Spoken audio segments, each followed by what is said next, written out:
Hello and welcome to the Crime Reel. A massive thank you to everyone who's listening today and all of my subscribers as well. I have a completely different video for you this week. It's more of a behind the scenes of the channel and details of what I've learned along the way, as well as thoughts and plans for the future.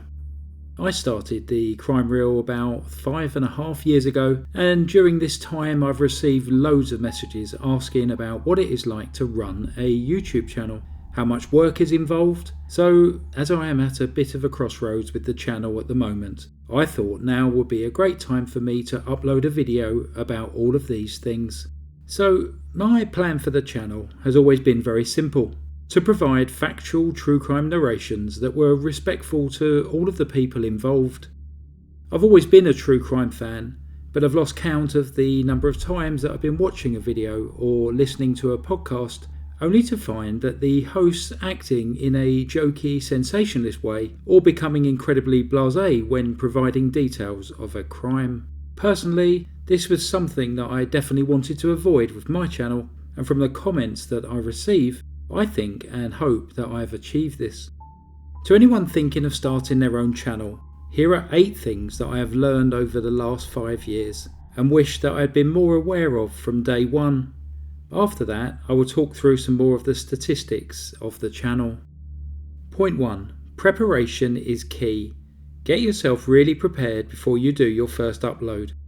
Personally, I was so excited to get going and have my own YouTube channel where I could write and present my own content that I uploaded my first video as soon as it was ready.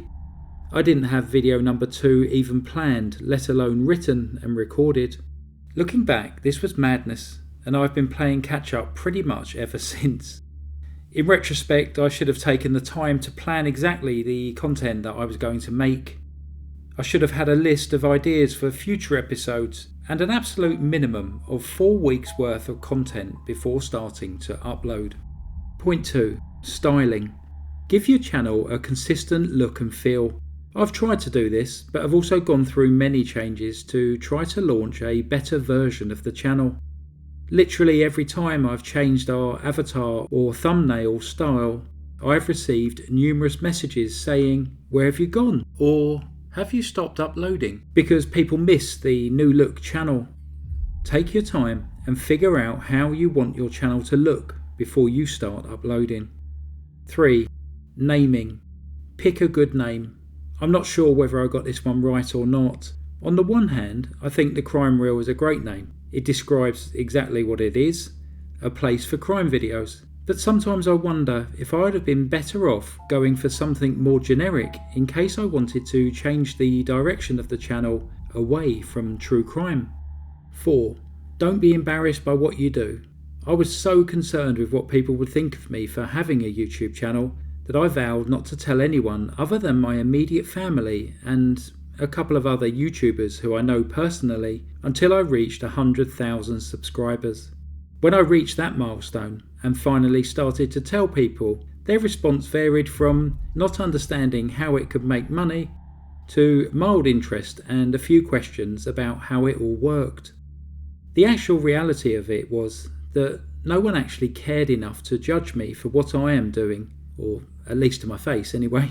And the majority of people simply wish me well. I have some great friends and people that I've met along the way. 5. Think thumbnails. If your thumbnails are bad, people definitely won't watch. If they are good, people might watch. The same goes for your titles. But sometimes you just have to come to terms with the fact that you've written what you believe to be a fantastic article, a great thumbnail, and a catchy title, and people still won't watch. Try not to take it personally. 6. Get ready for the insults. I genuinely don't understand why people spend their one and only life typing out insults to random people on the internet. If you don't like my voice, how I talk, my pronunciation, just switch off. No one is forcing you to listen. I've been called so many names since starting this channel. At the beginning I would take it all very personally, but I've learnt now to ignore them. You need to grow a thick skin very quickly. I also truly believe there are more better people in this world than bad. 7. love what you do. Make sure that you love what you are making your videos about. You will undoubtedly do a lot of unpaid work in the beginning, and even after that the money may or may not come. It's tough to work for little to nothing, even if you love your work. It is even harder if you don't. And my 8th point, prepare for the unknown. Be prepared for the fact that you are never going to figure it all out. One day the views and subscribers are rolling in. The next, it's all dried up. But nothing you have done has changed. You take a break from the researching and writing and re-upload some older stories, and you suddenly get more views again. You write what you believe is the most well-balanced narrative that you've ever written, and you get a number of comments saying that they are unsubscribing because the case is too well known. So you do an obscure case and very few people watch it. For me, one of the biggest lessons is learning that I just can't predict what will happen next, no matter how hard I try to plan. I've been asked how to describe running a channel is, and if I had to sum it up through one sentence, it would be that it is relentlessly hard work.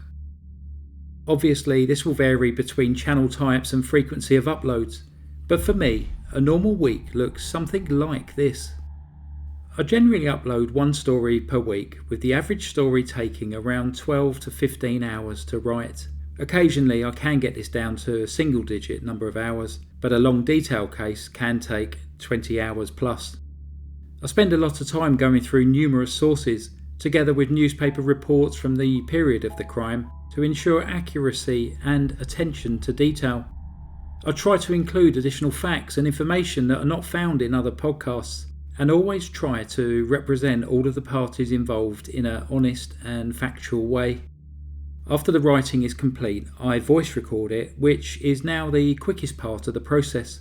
At first I would make loads of mistakes on each recording, but with practice I have got this so that I barely have to self-edit, which has made my job a whole lot easier. Once this is done, I edit together the video by sourcing relevant pictures and video clips. I'm self-taught on this, so may not always be the quickest, and it can be quite a painstaking task. It usually takes me about 2 hours of editing per 5 minutes of finished video. After this, thumbnails are created, tag words are selected, and the video is uploaded. The average amount of hours spent to complete and produce a 20-minute video will be somewhere in the region of 30 hours. I also spend quite a few hours a week responding to emails and comments, which is, for the most part, one of my favourite things about the channel. Through chatting to people in this way, I have made some great friendships and learnt more about the lives of people all around the world. I've learned about many different religions and events that are going on all around the world at the same time. Also, I've learned to appreciate time differences. So to my Australian friends and listeners, you normally listen to me just before bedtime. For my American friends, I'm normally listened to while some of you are getting dressed and ready for work, or sometimes I sit alongside you as you commute to work. I've also got to know some amazing fellow YouTubers, and these connections that I've made have been priceless. Many people, and I used to be a member of this group, think that making money on YouTube is money for old rope. You just upload a bit of content and watch the subscribers grow and the money would come rolling in. In my experience, nothing could be further from the truth. When I set up the channel in 2019, 3 things went in my favour. Firstly, there wasn't anywhere near as many true crime channels as there are today, and as such I think viewers were more patient with me when I was first uploading. I look back on some of those early videos and I can't believe that many people stuck around to watch them. Whilst I believe that the content was good, although I used to have a bad habit of switching between past and present tenses, the execution was dreadful. Secondly, I'm lucky enough to know a couple of successful YouTubers personally who helped me by shouting out my channel in the early days. Mortis Media, a channel dedicated to ghost stories, had really taken off at that time, and Briefcase, a historical true crime channel, was heading in the same direction. The third thing that helped with my channel was the global lockdowns due to the COVID-19 pandemic. People simply had more times on their hands to watch my videos. From my first upload, the story of John List, on the 11th of September 2019, it took me just 6 weeks to achieve the 1,000 subscriptions and over 4,000 viewing hours to get monetised. I think from what I have read that this is fairly quick for my type of channel. My first day of earning was 6 British pennies, but that made me officially a professional YouTuber. That was on the 20th of November 2019, and in that month I earned £10.64. It was £10.64, not much, but it felt so satisfying earning money for something that I had created from start to finish. Month on month, both the subscribers and income increased. In 2020, I had 42,500 new subscribers, which is really pleasing. I began teaching myself more about the thumbnail design, recording and editing, and the quality of my videos, particularly the audio, began to improve. By 2020, I began to be approached by some brands who wanted to advertise on my channel.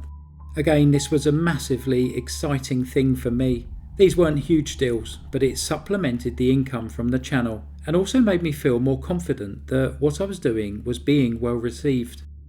One of the downside of getting these emails is you also get scammers emails. They email me 2 or 3 times a day, offering me an amazing deal with a major company. I just end up blocking them now, because I know it's just fake. My most watched video is the case of Robert Maudsley. How I wish I'd have recorded that version so much better, because it was my biggest opportunity to receive more subscribers. In 2022, I felt great about the channel. I was producing content that I was very proud of. The majority of comments that I was receiving were really positive, and both the number of subscribers and income was slowly increasing. Whilst I wasn't hitting the big numbers of other channels, I was spending around 30 hours per week on the videos and about 5 to 7 hours on comments. Then, due to the lockdown, I lost my job as a quantity surveyor, so I became full-time. And then mid-2023, it all seemed to change. The subscribers continued to grow, but much more slowly. Every time I uploaded a video, I seemed to lose a handful of subscribers before gaining a handful more. I truly believe this is a fault to do with the system. I continued to upload what I believe is quality content, played around with the thumbnails and titles, tried to improve the video editing, and eventually I finally limped past the 100,000 subscriber mark. I managed to get myself a plaque. It was tough. The milestone that I had so desperately been looking forward to felt like it had been earned by crawling over the finish line. I tried looking at all aspects of the channel. Was petty crime a good or a bad thing? Lots of people seemed to love it, as it was just a nice dose of animal cuteness at the end of particularly traumatic stories. But I was also worried that others had switched off from it, affecting the viewing times of the videos, and therefore the algorithm. Was I being penalised by the algorithm for not having enough channel membership? It was something that I'd never wanted to do, as I did not want to directly charge people for my content, but was this working against me? Was the increase of AI having a negative effect? I would hope not, as it is so robotic, and it's also dreadfully inaccurate with many of the details. It just changes the information for no reason at all. Now this is the other one. Should I have shown my face on camera? Obviously you haven't seen my face, so you don't know. But it was something that I'd never wanted to do. But was that the channel's downfall? The criticism faced by YouTubers can be extremely demoralising, and I think that I am one of the luckier ones in that the vast majority of comments that I receive are still positive. However, the real kicker is when I receive comments like copied from Wikipedia, after I've trawled through hundreds of newspaper articles to ensure accuracy and attention to detail. Of course, the basic facts are going to be the same, but there is a lot more to writing a story than repeating Wikipedia. Also, having now written over 310 true crime stories, the vast majority of which involve some of the most depraved acts known to everyone, the actual research and story writing has become increasingly draining. It is an intentional choice that I do not sensationalise the violence of the crimes, instead just trying to state the facts. But the same is not true of the sources that I read. I've also been absolutely shocked by the number of pictures of victims that have been readily available on the internet. It definitely takes its toll. And now with the channel stagnating, this has been even harder to deal with. The subscribers have continued to increase, albeit very slowly. Since achieving the 100,000 in 2023, I've only gained another 18,000 subscribers in 22 months, and in the last 3 months, it's under 1,500. The sponsors have stopped and the organic income has dropped considerably. Last month in February, I earned a total of £499. I'm still putting in as much, if not more effort with the writing and editing, but this worked out to be an hourly rate of just 50p, which, alongside the toll of researching the stories, has unfortunately made the channel in its current format probably unsustainable. So I've decided to take a break for the time being to assess whether or not I want to carry on, and if so, in what format. My favourite parts of the channel are creating work that I am proud of and interacting with all of the comments and emails that I receive. Oh, and of course, petty crime, because who doesn't enjoy cute animals? It makes me think that maybe a channel concentrating on something other than crime could be a way forward, or a rebrand of the Crime Reel, changing to a podcast, or even changing the storytelling style of my videos. I genuinely don't know, so I think a break for a few weeks to think things through will help. Please stay subscribed, and if you have any thoughts, ideas, advice or comments, please either add them below or send me an email at thecrimерeel@gmail.com. I assure you they will be gratefully received. And for every single person that has ever helped me with the channel with the buy me a coffee or the super thanks, I thank you from the bottom of my heart. But for now, goodbye. Psst, I wasn't going to take a break without a petty crime. Melissa from Little Rock in Arkansas would like to welcome you to her world. Peanut butter loves to stare into your heart. Popcorn, the cross-eyed Siamese mix, who is always hungry. Then we have teeny tiny Hazel, a 2.3 pound little rabbit. That's about just a little over a kilo. And finally, we have Rocket, whose ears probably weigh 2.3 pounds and has the biggest, friendliest personality ever. And then we have Gemma, who has sent in her Western hognose snake. Gemma didn't say where she's from, but these are native to North America. Anyway, Ghost is 7 months old, likes a head rub and cuddling. Ghost, who's named after the Scream villain and is currently 1 foot long, and at full size could be 1.5 to 2 feet long. His crimes include trying to escape, come on, no, pooping on humans, and also doing cobra impressions when grumpy. Thanks for this week's petty crimes. Thank you for your support. Oh, and one last post. Did you hear the bit about where I don't make mistakes anymore? Guess which line I messed up on when recording. Here it is live. At first I would make loads of mistakes on each recording, but with practice I've got this so that I barely have to self-edit, which has made my job a whole lot easier. Oh, the irony. Typical way. Listen everyone, thank you for your support. Goodbye.